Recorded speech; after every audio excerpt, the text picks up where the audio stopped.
Assalamu alaikum students. Today we are going to study second topic of chapter number 14, which is about the Ohm's law. So what is Ohm's law? This law was basically presented by George Simon Ohm, and its statement is the current in a conductor is directly proportional to the applied voltage. Current is proportional to voltage. कब तक? As long as the temperature and other physical state of the conductor is kept constant, जब तक के temperature और बाकी physical state of conductor जो है वो कांस्टेंट हमारे पास रहे। ठीक है, तो अगर टेम्परेचर कांस्टेंट नहीं रहेगा तो I will not be proportional to V. ठीक है, सो इसके लिए शर्त ये है, as long as the temperature and other physical state of the conductor are kept constant the current is proportional to the voltage.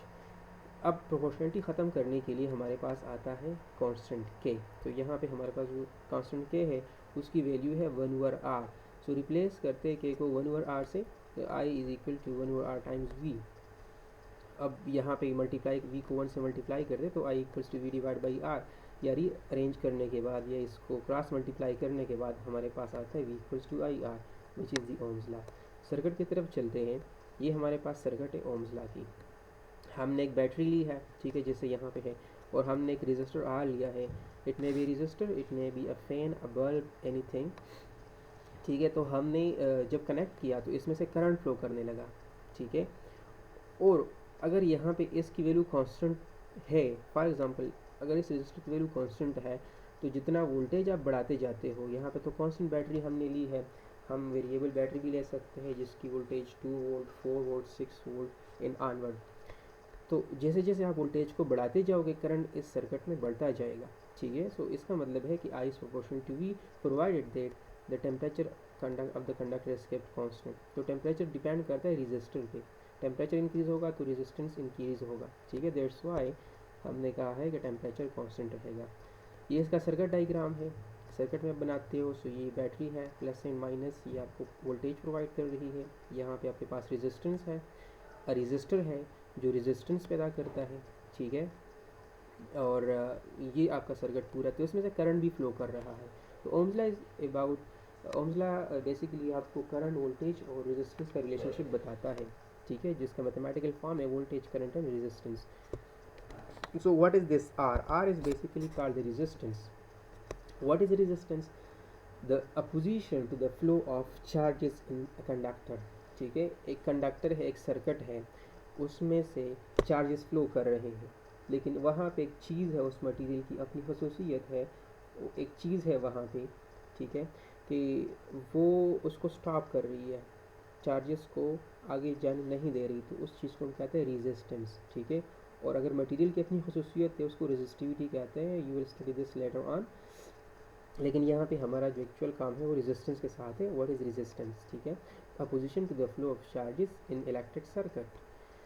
और ये डिपेंड नहीं करता वी और आई पे, और resistance does not depends on V and I, but it depends upon, ये तीन चीज़ों पे डिपेंड करता है। नेचर ऑफ मटेरियल पे, for example we have silver, उसमें अपना अलग रेजिस्टेंस होगा, कापर है उसमें अलग रेजिस्टेंस है, आयरन आपने लिया है उसमें अलग रेजिस्टेंस है। ठीक है, तो हर मटेरियल की अपनी रेजिस्टेंस होती है। ठीक है, तो इसको कहते हैं नेचर ऑफ द मटेरियल। तो रेजिस्टेंस नेचर पे भी डिपेंड करता है। डायमेंशंस ऑफ मटेरियल या डायमेंशन ऑफ द कंडक्टर पे भी डिपेंड करता है। What are dimensions? It is the length, it is the area. अगर आपका लेंथ कांस्टेंट है तो आपका रेजिस्टेंस कांस्टेंट है, अगर आपका एरिया कांस्टेंट है तो आपका रेजिस्टेंस कांस्टेंट है। ठीक है, और अगर आपका मटेरियल एक ही है तो उसमें रेजिस्टेंस कांस्टेंट है। The temperature of the conductor, temperature पे भी डिपेंड करता है। ठीक है, सो हमने ये कहा कि जो आर है वो वी और आई पे डिपेंड नहीं करता। तो डिपेंड किस पे करता है? Depends upon the nature of material, it depends upon the dimensions of conductor या material, and it depends upon the temperature of the conductor. ठीक है, लेंथ, एरिया और टाइम पे डिपेंड करता है, टेम्परेचर पे डिपेंड करता है, सॉरी। सो अब ऐसे मटेरियल है जो ओम्स लॉ ओबे करते हैं। ठीक है, जिसमें से टेम्परेचर भी कांस्टेंट होगा, लेंथ और एरिया, जाहिर सी बात है, कंडक्टर आपने लिया है उसका लेंथ और एरिया कांस्टेंट है। ठीक है, और जो आपने सिल्वर लिया है, कॉपर लिया है, वो भी कांस्टेंट है। तो ऐसे मटेरियल है जिसमें टेम्परेचर भी कांस्टेंट रहता है। ठीक है, तो अगर इन ये सारी चीज़ें कांस्टेंट होगी तो रेजिस्टेंस कांस्टेंट होगा।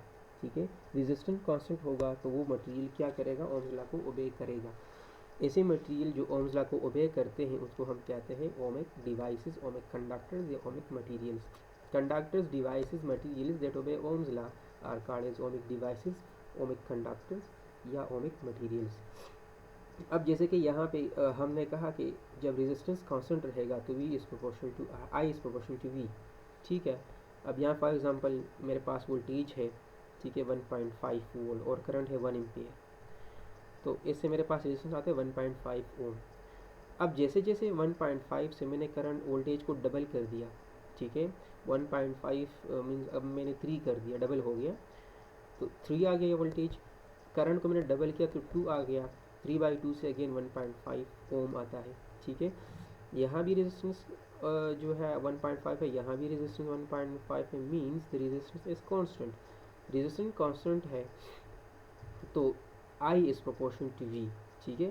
तो जो मतलब था उसका वो यहाँ पे हमने वहाँ पढ़ा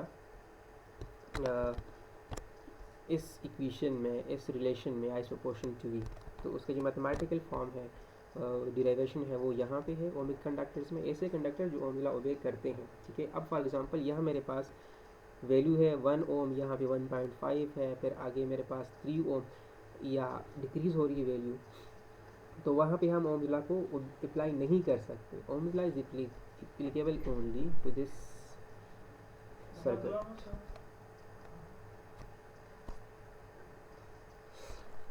Ohm's law, now coming toward the example of the Ohm's law. Ohm's law application ranges from household appliances. अब Ohm's law जो है वो अपने घर के जो household appliances है, जैसे कि फ़ैन है, पम्प है आपके घर में, ठीक है, लाइट है, जो भी है, तो उससे लेकर बड़ी बड़ी जो रॉकेट्स है और स्पेसशिप्स है, वहाँ तक इसकी एग्जांपल्स हैं, वहाँ पे इसकी यूजेस है। अब अपना फ़ोन चार्ज करते हो, ठीक है, you have the voltage, there is a resistance in your charger, even in your mobile phone, जब आप बैटरी चार्ज करते हो, and there is a current, जो वोल्टेज करंट और रेजिस्टेंस जहाँ पे है वहाँ ओम्स लॉ अप्लाई कर सकते हो, प्रोवाइडेड दैट रेजिस्टेंस चेंज ना हो, ठीक है। अब ओम्स लॉ को हम अप्लाई नहीं कर सकते, कहाँ नहीं कर सकते, Ohm's law is valid only when resistance of the conductor is constant. इसका मतलब है no change in L, no change in area and specifically no change in temperature, ठीक है। जब भी टेम्परेचर बढ़ेगा तो लेंथ जाहिर सी बात है बढ़ेगा, ठीक है, लेंथ की वैल्यू बढ़ जाएगी।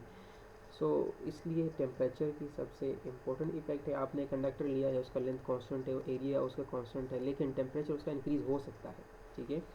तो अगर टेम्परेचर भी इंक्रीज़ ना हो तो वहाँ पे ओम्स लॉ वैलिड है। अगर टेम्परेचर बढ़ जाए, ठीक है, या कम हो जाए तो वहाँ पे ओम्स लॉ ओबे नहीं है। इसके एग्जांपल्स हैं मेटालिक कंडक्टर्स, ये ओम्स लॉ ओबे करते हैं, ठीक है, लेकिन एक ख़ास वोल्टेज की वैल्यू तक, जैसे कॉपर है, सिल्वर है, गोल्ड है, इनकी एक ख़ास वैल्यू है वोल्टेज की, तो वहाँ से आगे ये ओम्स लॉ ओबे नहीं करते, लेकिन वहाँ तक ही ओम्स लॉ को ओबे करते हैं, ठीक है।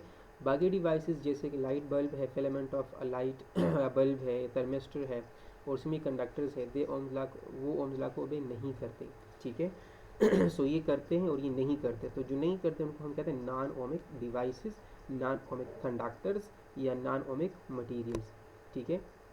इन दो को हमने पढ़ना है। आगे हमारा फोर्थ टॉपिक है वो IV कैरेक्टरिस्टिक्स के ऊपर है, तो हम इसमें ये ohmic and non ohmic conductors पढ़ेंगे, ठीक है। अब जाते एग्जाम्पल की तरफ। एक एग्जाम्पल बुक में गिवन है 14.2 कि एक 30 वोल्ट बैटरी है, ठीक है, ये battery 30 volt is connected to 10 ohm resistance, ठीक है, और जो रेजिस्टर के साथ कनेक्ट है वो है 10 ohm. What is the current in this circuit, इस सर्किट में करंट कितना होगा, ठीक है। बैटरी 30 वोल्ट है, रेजिस्टर 10 ओम है, तो फाइंड द करंट। तो गिवन डेटा में हमारे पास वोल्टेज गिवन है और रेजिस्टेंस गिवन है R, ठीक है। करंट आपने मालूम करना है। सो ओम्स लॉ के मुताबिक V equals to IR। Current मालूम करने के लिए क्या करेंगे, सो इसके लिए आपको सोचना पड़ेगा, दिस इज मैथमेटिकल इक्वेशन, ठीक है। डिवाइड करो R को दोनों साइड पे और इसमें वैल्यूज पुट कर लो। So do it yourself, ये आपका होमवर्क है, ठीक है। इसी तरह असाइनमेंट है 14.2 A heating element on an electric range operating on 240 volt has a resistance of 30 ohm. What current does it draw? ठीक है, एक हीटिंग एलिमेंट है इलेक्ट्रिक रेंज में. इलेक्ट्रिक रेंज जो एक तो हमारा गैस वाला चूल्हा होता है, एक होता है बिजली वाला. ठीक है, तो वो इस तरह का ये चूल्हा है, इसको कहते हैं रेजिस्टेंट एलिमेंट. ठीक है, सरफेस एलिमेंट कहते हैं, रेजिस्टेंट एलिमेंट कहते हैं, कॉइल एलिमेंट कहते हैं, लेकिन इसको कहते हैं. ठीक है, अब ये जो हिस्सा है इसमें रेजिस्टेंस जो है यहाँ पे है, रेजिस्टेंस होता है इसके अंदर. ठीक है, there is some resistance in coil of the cooking range. जो रेजिस्टेंस इसके अंदर है उसकी वैल्यू है 30 ओम. ठीक है, इसको जो वोल्टेज प्रोवाइड किया गया है प्लस एंड माइनस, वोल्टेज जो प्रोवाइड है वो है 240 वोल्ट. 240 वोल्ट यहाँ प्रोवाइड किया गया है, और यहाँ पे जो रेजिस्टेंस है इस कॉइल के अंदर वो है 30 ओम. तो आपसे कहा गया है कि आप करंट फाइंड कर लो. तो वोल्टेज गिवन है 240 वोल्ट, रेजिस्टेंस गिवन है 30 ओम, करंट मालूम करना है. सो ओम्स लॉ के मुताबिक V is equal to I R. ठीक है, सो ये आपका होमवर्क है, डू इट योरसेल्फ.